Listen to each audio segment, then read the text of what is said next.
Welcome back. आज एक और वीडियो में पॉलिटिकल साइंस में कल अपन लोग पढ़ रहे थे भारत में जो राज्यों का निर्माण कैसे हुआ, और हमने ऐसे करके 21 राज्यों का हमने निर्माण कर दिया था। 21वां कौन सा राज्य था? मेघालय, है ना, जो कि 1972 में 3 राज्य मणिपुर, त्रिपुरा और मेघालय गठित किए गए थे। ठीक है, उसके बाद में 22वां राज्य बना सिक्किम। 22वां राज्य कौन सा? सिक्किम बना। इसकी इंटरेस्टिंग कहानी है, जब हमारा देश आजाद हो गया ना, उस समय उससे पहले यहाँ चौगियाल वंश का शासन था। चौगियाल वंश के राजा थे, उनका यहाँ पर राज था। किसका? रियासत सिक्किम में। ठीक है ना। और फिर क्या हुआ, 1947 में जब ब्रिटिश शासन समाप्त हो गया तो भारत ने ब्रिटेन इसके सिक्किम को एक रक्षित राज्य घोषित किया। ठीक है ना। इसका मतलब क्या हुआ कि जो महत्वपूर्ण जैसे रक्षा है, विदेश है और संचार का दायित्व तो भारत सरकार ने ले दिया, बाकी उसको वैसे रहने दिया। फिर क्या हुआ, 1974 के आसपास वहां की जनता ने भारत के साथ जुड़ने की इच्छा जताई। ठीक है नहीं, इसलिए 35वां संविधान संशोधन किया गया। 35वां संविधान संशोधन किया गया और इसको सिक्किम को 1974 सिक्किम को संबद्ध राज्य घोषित कर दिया गया। ठीक है ना। संबद्ध राज्य आपको घोषित कर दिया गया कब? 1974 में 35वें संविधान संशोधन के द्वारा। ठीक है, संबद्ध राज्य का दर्जा दिया गया। इस उद्देश्य के लिए आर्टिकल आपके 2A जोड़ा गया। ठीक है, और एक अनुसूची जुड़ी गई, 10वीं अनुसूची। कौन सी अनुसूची? 10वीं अनुसूची जुड़ी गई। ठीक है, 2 काम किए गए। ठीक है, लेकिन इससे भी भारतीय जनता थी, और सिक्किम की जो जनता थी उनकी महत्वाकांक्षा थी, वो संतुष्ट नहीं हो सकी। ठीक है ना, संतुष्ट नहीं हो सकी और उन्होंने मांग की लोगों ने कि हमारे को भारत के साथ में मिलाया जाए, इस राज्य को भारत का एक राज्य घोषित कर दिया जाए। तो वहां पर जनमत हुआ। ठीक है, 1975 में, और चौगियाल वंश का शासन था, उसको समाप्त कर दिया गया। बात है समझ में। और 37वां संविधान संशोधन किया गया। इसके लिए कौन सा? 37वां संविधान संशोधन किया गया। कब? 1975 में। और सिक्किम को कौन सा स्टेट घोषित कर दिया गया? 22वां स्टेट आपके घोषित कर दिया गया। ठीक है, और ये भारत का अभिन्न अंग बना। ठीक है ना। इस 37वें संविधान संशोधन द्वारा आर्टिकल जो 35वें संविधान संशोधन में भारत का संबद्ध राज्य घोषित किया गया था सिक्किम को। ठीक है, उसके तहत आर्टिकल 2A जोड़ा गया और अनुसूची 10 जोड़ी गई ना, उसको निरस्त कर दिया गया। बात है समझ में? ठीक है, ये काम किया गया। और एक इसके साथ में पहली और चौथी अनुसूची में संशोधन करके, पहली अनुसूची में, और आपको मैंने बताया भी था, जो भी नया राज्य गठित किया जाएगा तो क्या होगा, पहली अनुसूची में आपका संशोधन करना पड़ेगा, चौथी में संशोधन करना पड़ेगा। क्यों करना पड़ेगा, हमने शुरू से चर्चा की है। और करके सिक्किम के लिए विशेष आपका आर्टिकल जोड़ा गया 371(6). ठीक है, बात है समझ में नहीं? अब बहुत सारे 371 के तहत कुछ राज्यों को विशेष दर्जा दिया गया है किसी न किसी मामले में। ठीक है ना, उसमें सिक्किम के लिए जोड़ा गया 371(6). ठीक है, ये काम हो गया। उसके बाद में क्या किया गया? उसके बाद में आपके जो है आपके 1986 तक ये 22 राज्य हो गए। कब? आपको 1975 में। ठीक है, और उसके बाद में 1986 में क्या हुआ, ये मिजोरम जो केंद्र शासित प्रदेश था ना, मिजोरम केंद्र शासित प्रदेश था, वहां पर अलगाववादी गतिविधियां चल रही थी। ठीक है, मिजोरम के साथ में मिजो डेमोक्रेटिक जो फ्रंट था, ठीक है, मिजो नेशनल जो फ्रंट था, उसके साथ में मिजो नेशनल फ्रंट था, उसके साथ में भारत सरकार का समझौता हुआ 1986 में। और इसी के तहत 23वां राज्य बनाया गया। कौन सा? मिजोरम। कब बनाया गया? 1987 में बनाया गया। 1987 में समझौता हुआ था 1986 में। ये बात समझ में आएगी नहीं आगे? इसके साथ में 24वां राज्य अरुणाचल प्रदेश को बनाया गया। आपको ध्यान है, अरुणाचल प्रदेश। अरुणाचल प्रदेश को 24वां राज्य है और आपका 24वां और 25वां गोवा। ये 25वां गोवा। गोवा और दमन द्वीप साथ में थे। दमन द्वीप को तो केंद्र शासित प्रदेश रहने दिया गया और गोवा को 25वां राज्य बना दिया गया। और ये काम चलता रहा। 2000 में फिर क्या किया गया, एक तो आपका उत्तर प्रदेश था, ठीक है, यूपी एक बहुत बड़ा राज्य था है जनसंख्या की दृष्टि से, क्षेत्रफल की दृष्टि से इतना बड़ा नहीं कह सकते। एक एमपी मध्य प्रदेश और एक आपका बिहार, ठीक है। मैं ऐसे लिखूं तो बढ़िया रहेगा, यूपी के नीचे एमपी के नीचे यूपी लिख दूं, ठीक है। तो एमपी से अलग करके छत्तीसगढ़ को आपका ध्यान हो, छत्तीसगढ़ का मैदान है, उसको चावल का कटोरा कहते हैं। अपन लोग भारत का जब भूगोल पढ़ेंगे उसमें इसके बारे में डिटेल से चर्चा करेंगे, ठीक है। तो इससे अलग किया गया छत्तीसगढ़, ठीक है। और छत्तीसगढ़ कौन सा राज्य बन गया आपका भाई? 26वां। कब? 1 नवंबर और 2000 में, ठीक है। अब सुनना एक इंपॉर्टेंट बात, ये क्वेश्चन बार बार आता रहता है, छत्तीसगढ़ गान कब बना, ये कब बना, अभी तक है ना लास्ट में जो बने हैं ना, इसलिए इसका डेट भी ध्यान रखना है आपको। ध्यान है 1 नवंबर को राजस्थान का भी निर्माण हुआ था, ध्यान है ना, 1956 में वर्तमान स्वरूप में आया था। वैसे 1 नवंबर को छत्तीसगढ़। और इसके बाद में 27वां राज्य कौन सा बना? उत्तर प्रदेश को अलग कर उत्तराखंड बनाया गया, ठीक है। और बिहार को अलग करके झारखंड बनाया गया। ये कुछ कितने स्टेट हो गए? 28 हो गए। ये बात आएगी समझ में। और ये आपका 9 नवंबर और ये 15 नवंबर। आप अगर जाओगे ना भारत के मैप के बारे में आपको अच्छी जानकारी है ना, तो ये बनाते रहते हैं लोग। क्या बनाते रहते हैं? वो जो फॉर्मूला बनाते रहते हैं ना, मैं तो ऐसा फॉर्मूला कभी बनाता नहीं, याद हो जाता है, कोई दिक्कत नहीं रहती है। H 950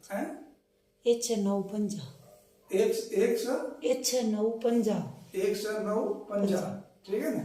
पर मतलब 15 यानी झारखंड। हाँ, ऐसे बनाने की जरूरत नहीं, 26, 27, 28। अब आपको मालूम मैप में आपको छत्तीसगढ़, फिर आप उत्तराखंड और फिर यूं आपको अपने आप याद रहेगा। अगर मैप हिंदुस्तान का, इसलिए तो क्या कहते हैं, एक हिस्ट्री के जो पिता बोलते हैं हेरोडोटस, ठीक है ना। हेरोडोटस ने एक बहुत बड़ी बात कही थी। हेरोडोटस ने कहा कि कोई भी व्यक्ति इतिहास तब तक नहीं पढ़ सकता जब तक कि उसे भूगोल बहुत अच्छी तरह से नहीं आती हो। यानी भूगोल के बिना आप हिस्ट्री नहीं पढ़ सकते। हेरोडोटस जो हिस्ट्री का पिता था, जनक था, उसका यही कथन था, ठीक है कि नहीं। और ये यूपीएससी ने कितनी बार पूछ लिया है कि ये कथन किसका है कि हिस्ट्री भूगोल के बिना नहीं पढ़ी जा सकती है। तो ये कथन किसका है? हेरोडोटस का है। इसी प्रकार से जहां तक भूगोल की बात आती है ना, आपके अरस्तु हुए, भूगोल का जो पिता था हेकेटियस था, वो अरस्तु का शिष्य ही था। उसका बोलना था कि साइंस के बिना आप भूगोल नहीं पढ़ सकते। आप मुझे बताओ, जब भूगोल है ना, भूगोल जो सब्जेक्ट है, भौतिक जो भूगोल है, वो पूरा साइंस है ना। उसमें केमिस्ट्री भी एक जानकारी चाहिए, फिजिक्स की भी जानकारी चाहिए, है ना। और आपको मालूम है ये समुद्र विज्ञान है कि नहीं, उसमें भी चाहिए आपको वगैरह।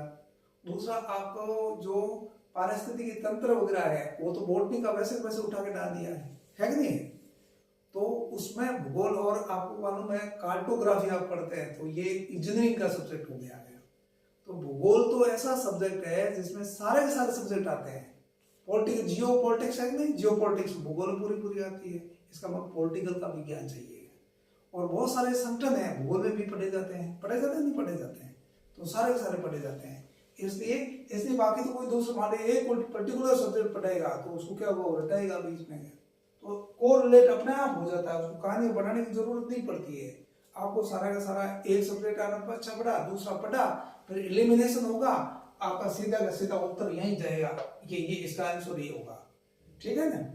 अब आप मुझे बताना, ये हो गया आपका 28वां राज्य। मैं तो क्या किया, मैं तो मुझे इतना कोई इंटेलिजेंट आदमी नहीं हूँ, लेकिन मेरे तो क्या, मैं इसमें क्या, चाहे यूपीएससी का प्री हो तो उसमें भी 60% से अधिक मार्क्स आए, और आरएस में तो मेरे प्री में 80% मार्क्स आए। 80% किसको बोलते हैं, ठीक है। 2013 में जो मेरा सिलेक्शन हुआ, मतलब इस पोस्ट पे बता रहा हूँ, उसमें क्या हुआ है, उसमें जो मेरा बाकी में मेरे मार्क्स बहुत अच्छे आए। एक जानकारी दी आपको बताना चाहता हूँ, ये बताना चाहता हूँ कि जब मैंने पहले बार आरएस का एग्जाम दिया ना, तब मेरे हिंदी में नंबर आए थे 117। कितने? 200 में से 117। इंग्लिश में आए थे 45। कुल मिलाकर कितने आए गए? 162 नंबर हो गए, नहीं हुए 300 में से, ठीक है। 162 नंबर आए, ठीक ठाक थे। और उसके बाद में मैंने जब भी आरएस का एग्जाम दिया, तो कभी भी मेरे इतने मार्क्स नहीं आए। इसका मतलब थोड़े उस समय मेरे को ज्यादा कोई हिंदी का नॉलेज नहीं था, तो लेकिन 50% के आसपास आ जाते, दोनों मिलाकर 50% के आसपास आ जाते थे। लेकिन जब मेरा सिलेक्शन हुआ उसमें केवल मेरे 200 में से ये 2013 में 80 नंबर आए चौथे पेपर में, ठीक है ना। मान लीजिए 100 भी आ जाता ना, मेरे 100 नंबर आ जाता है ना, कुछ भी पेपर हो चाहे कोई हो, उसमें ध्यान नहीं दिया, राजस्थान में अगर 100 मार्क्स आ जाते हैं तो भी मेरे अंडर 10 के अंदर 15 के अंदर मेरी रैंक थी, ठीक है। मान लो 105 107 आते थे, अंडर 10 में रैंक थी मेरी, इतना फर्क पड़ गया मैंने हिंदी का, हिंदी और इंग्लिश का। एक तो 20 नंबर राजस्थानी का था, वो मेरे पूरे गलत हो गया, और वो पेपर मेरे सेट नहीं हो गया, ठीक है ना। इसलिए है ना बीच में कोई कितना इंपॉर्टेंट है वो ये है, तो कैसे इसको पढ़ते हैं वो बहुत इंपॉर्टेंट है, कहानी बनाने से कुछ नहीं होता है इसका, ठीक है ना।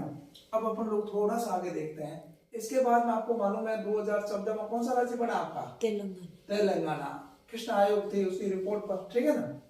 और उसके बाद में 2019 के ऊपर बात करके अपन लोग उसको डिटेल में अलग से भी पढ़े हैं, ठीक है। जम्मू कश्मीर का दर्जा तेलंगाना कौन सा हुआ? 29वां स्टेट हो गया, ठीक है।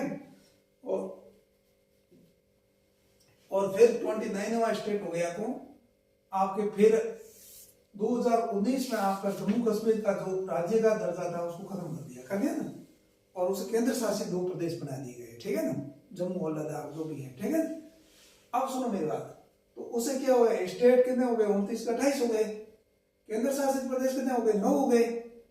लेकिन वो दमन और दीव है ना जो, और दादर नगर हवेली, इनको साथ मिला दिया गया, एक केंद्र शासित, 2 केंद्र शासित प्रदेश अलग अलग थे, मिलाकर एक कर दिया गया। इसलिए केंद्र शासित प्रदेश कितने रह गए?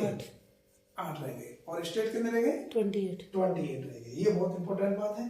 अब सुनना आगे। अब ये तो अपने देखा कि राज्यों का निर्माण कैसे हुआ है, ये देखा है।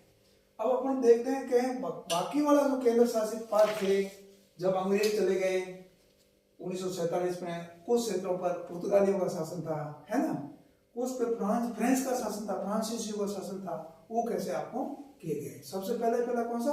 दादर नगर हवेली। दादरा, क्यों? दादरा नागर हवेली है ना, नागर हवेली, ठीक है। ये किसके पास था? पुर्तगालियों के पास था, ठीक है ना, पुर्तगालियों के पास था, ठीक है ना। और आपके पुर्तगालियों ने कब भारत को सौंप दिया? ये 1961 में। दादर नगर हवेली 1961 थोड़ा ना पाए, दादर नगर हवेली 1961। दमन दीव, गोवा दमन दीव, गोवा दमन एवं दीव, गोवा दमन दीव, ये भी पुर्तगालियों के पास था, है ना। ये दादरा नगर हवेली तो 10वें संविधान संशोधन के तहत ही तो हुआ था। हाँ, 10वां, ये 10वां और ये 12वां है, ये 12वां संविधान संशोधन और ये 10वां। लेकिन यहाँ पर पुलिस कार्रवाई करनी पड़ी पुर्तगालियों के गोवा और दमन द्वीप के ऊपर, ठीक है ना। गोवा और दमन द्वीप को मतलब क्या के लिए पुलिस कार्रवाई करनी पड़ी। और एक और क्षेत्र था जो फ्रांसीसियों का था, वो कौन सा था? पुडुचेरी। ये पांडुचेरी, फ्रांस के पास, फ्रांसीसियों के पास है, फ्रांस के पास था ना, फ्रांस के पास था। ये आपका ये पांडिचेरी जिसको बोलते हैं, अब पांडुचेरी बोलते हैं, पांडुचेरी है ना, पांडुचेरी 3 राज्यों में विस्तृत है, ये बहुत इंपॉर्टेंट है, ठीक है ना। कौन कौन से में? एक तो है आपका माहे आपका केरल में है, ठीक है। और कराईकल ये किसमें है? तमिलनाडु में है, ठीक है ना। और ये केरल में है। और यनम, क्यों भाई? यनम आंध्रा में है। एक बार यूपीएससी ने प्री में एक क्वेश्चन पूछा था, ठीक है ना, प्री में क्वेश्चन पूछा था, ये क्या दे दिए, एबीसीडी बना के दे दिए। क्या किया गया? एबीसीडी बना के दे दिया गया कि ए बी और सी है, ठीक है ना, एबीसीडी, ठीक है, ये बना के दे दिया। यहाँ करके एस है, ये मैप बना के दे दिया। यहाँ फिर यनम है आंध्र प्रदेश में, यहाँ पर कराईकल है और यहाँ पर माहे है। तो आपको एबीसीडी पहचानने के लिए दिया गया, ठीक है ना। बात है समझ में कि नहीं? तो ये दादर नगर हवेली पुर्तगालियों के पास था। 10वां संविधान संशोधन के द्वारा कब? 1961 में है, 1961।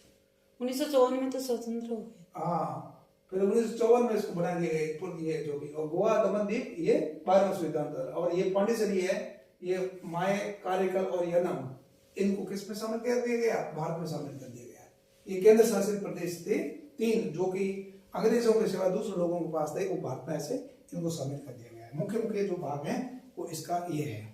अब इसके बाद में और कौन सा केंद्र शासित प्रदेश रहा, और बाकी वालों का 2-3 चीजें रही है, वो अपन अगले वीडियो में देखेंगे कि स्टेट बनाने का, कोई नया स्टेट गठित करना है, उसकी सीमाओं में परिवर्तन करने का जो अधिकार है, नाम परिवर्तन करने का अधिकार है, वो किसके पास है? आपके संसद के पास है ये शक्ति, ठीक है ना। और जैसे कोई जगह का नाम चेंज करना है वो कैसे करते हैं, अपन अगले वीडियो में देखेंगे। और इसके साथ में आगे अपन लोग देखने का अगला चैप्टर शुरू करेंगे, ये पूरा हो जाएगा, इसके बाद में अगले है। और अगले हफ्ते से अपन ज्यादा इसको आधा घंटा 1 घंटा बढ़ाएंगे और अप्रैल में इसको खत्म कर देंगे पॉलिटिकल को। Okay, thank you.